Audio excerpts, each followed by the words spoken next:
আসসালামু আলাইকুম ওয়া রাহমাতুল্লাহি ওয়া বারাকাতুহু। আলহামদুলিল্লাহি ওয়াহদা ওয়াসসালাতু ওয়াসসালামু আলা মান লা নাবিয়্যা বা'দা ওয়া আলা কুল্লি মান ইত্তাবা'a নাহজা। বাংলাদেশ ছাত্র হিজবুল্লাহ দারুন নাজাত তাসসিসি মাদ্রাসা শাখা কর্তৃক আয়োজিত ধারাবাহিক অনুষ্ঠান বুস্তানুল হিদায়ার দ্বিতীয় পর্বটি যে যেখান থেকে দেখছেন এবং শুনছেন সবাইকে আন্তরিক অভিনন্দন ও শুভেচ্ছা। আজকের এই দ্বিতীয় পর্বে আমরা যে বিষয়টি নিয়ে আলোচনা করব, বিষয়টি হলো হারাম মাসসমূহের গুরুত্ব, ফজিলত ও তাৎপর্য, আমল, বিশেষ করে জিলকদ মাসের গুরুত্ব, ফজিলত, তাৎপর্য এবং আমল।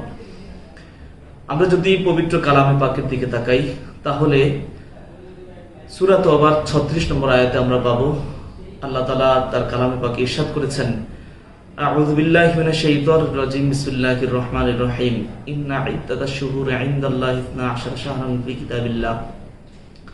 নিশ্চয়ই আল্লাহ তাআলার কাছে মাসের সংখ্যা 12টি। ইয়াওমা খালাকাস সামাওয়াতি ওয়াল আরদ, যেদিন থেকে আল্লাহ তাআলা আসমান এবং জমিন সৃষ্টি করেছেন সেদিন থেকে। এরপরেই আল্লাহ তাআলা বলেছেন মিনহা আরবাআতুন হুরুম, এই যে 12টি মাস রয়েছে তার মধ্যে 4টি মাস রয়েছে মর্যাদাপূর্ণ মাস। আল্লাহ তাআলা এরপরে বলেছেন যালিকা দীনুল কাইয়্যিম, আর এটাই হলো সুপ্রতিষ্ঠিত সরল সঠিক দিন।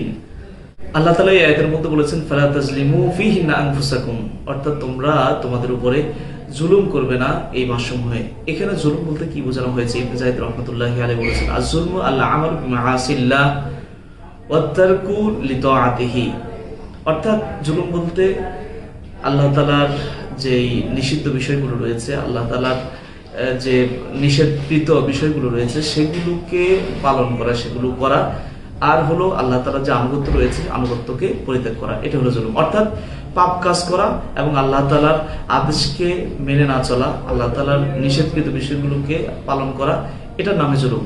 এরপর আল্লাহ তাআলা বলেছেন যে এই মাসগুলোতে তোমরা তোমাদের নিজেদের উপরে জুলুম করবে না। এখন এই যে মাসগুলো রয়েছে এই মাসগুলোর বর্ণনা দিতে গিয়ে আল্লাহর হাবিব সাল্লাল্লাহু আলাইহি সাল্লাম সহিহ মুসলিমের একটি হাদিসে বর্ণনা করেছেন আস-সানাতু 12 শাহরান, মাস হলো 12টি, বছরে একটি বছরে মাস হলো 12টি। মিনহা আরবাআতুন হুরুম, আর এই 12টি মাসের মধ্যে 4টি মাস রয়েছে, যে 4টি মাস হলো সম্মানিত মাস, মর্যাদাপূর্ণ মাস। সালাতুন মুতাওয়ালিয়াতুন, এই 4টি মাসের মধ্যে 3টি মাস ধারাবাহিকভাবে যুলকাদা, যুলহিজ্জা ও মুহররম, যুলকাদ, জিলহজ, এই 3টি মাস। আর আরেকটি মাস হলো রজব, মুদার গোত্রের রজব মাস। এই মুদার গোত্রের রজব মাস কেন আল্লাহ হাবিব সাল্লাল্লাহু আলাইহি সাল্লাম এখানে বললেন? কারণ মুদার গোত্র এমন একটি গোত্র যে গোত্রটি রজব মাসকে খুব গুরুত্বের সাথে দেখতেন এবং মর্যাদার সাথে এই মাসটিকে তারা পালন করতেন। অন্যান্য গোত্র যেই ভাবে এই মাসটিকে গুরুত্ব দিতেন না, তার চেয়ে বেশি গুরুত্ব দিতেন মুদার গোত্র। এই কারণে আল্লাহ হাবিব সাল্লাল্লাহু আলাইহি সাল্লাম গুরুত্ব দেওয়ার জন্য তাদের এই গোত্রের নাম সহকারে এই মাসের নামটি উল্লেখ করেছেন। তা আমরা দেখি এই যে 4টি মাস, যে মুহররম, জিলকদ, জিলহজ, রজব, এই যে 4টি মাস রয়েছে, এই 4টি মাস এগুলোকে কেন হারাম মাস বলা হয়েছে? এই হারাম মাস বলার যে কারণ তাফসীরগুলোতে যেভাবে উল্লেখ করা হয়েছে যে এই মাসগুলোকে কেন হারাম মাস বলা হয়েছে, সুমিয়াত হারামান লিজিয়াদাতি হুরমাতিহা ওয়া তাহরিমিল কিতালি ফীহি, তার একটি কারণ হলো এই মাস, যে এই 4টি মাস রয়েছে, এই 4টি মাসের মর্যাদা আল্লাহ তাআলার কাছে অনেক বেশি। এই 4টি মাসে কেউ যদি নেক আমল করে তাহলে তার নেক আমলটা অনেক বড় ধরনের নেক আমল হবে, অনেক ভালো ধরনের নেক আমল হবে, উত্তম নেক আমল হবে। অপরপক্ষে কেউ যদি এই 4টি মাসে কোনো ধরনের খারাপ কাজ করে তাহলে তার কাজটা কিন্তু বড় ধরনের পাপ কাজ হবে। যেমন আমরা দেখি যে কোনো পাপ কাজ যদি আমরা অন্য জায়গায়, স্বাভাবিক জায়গায় করলে যেমনটা হয় তার চেয়ে বেশি বড় ধরনের পাপ কাজ হয়। সেই পাপ কাজটা যদি কেউ মক্কাতে করে, হেরেম শরীফে করে অথবা মদিনা শরীফে করে, কারণ সেটা হলো অনেক পবিত্র একটা জায়গা, সেগুলো হলো অনেক পবিত্র জায়গা। পবিত্র জায়গায় কেউ যদি পাপ কাজ করে তাহলে কিন্তু সেটার ভয়াবহতাও অনেক কঠিন ধরনের হয়।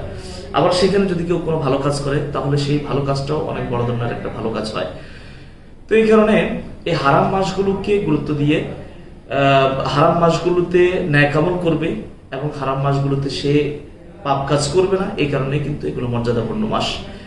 আর আরেকটি কারণ হলো এই হারাম মাস কেন এগুলোকে বলা হয়েছে, এই মাসগুলোতে আরবরা যুদ্ধ বিগ্রহ করাকে আল্লাহ রাসূল সাল্লাল্লাহু আলাইহি ওয়াসাল্লাম, আল্লাহ তাআলা এগুলোকে নিষেধ করে দিয়েছেন।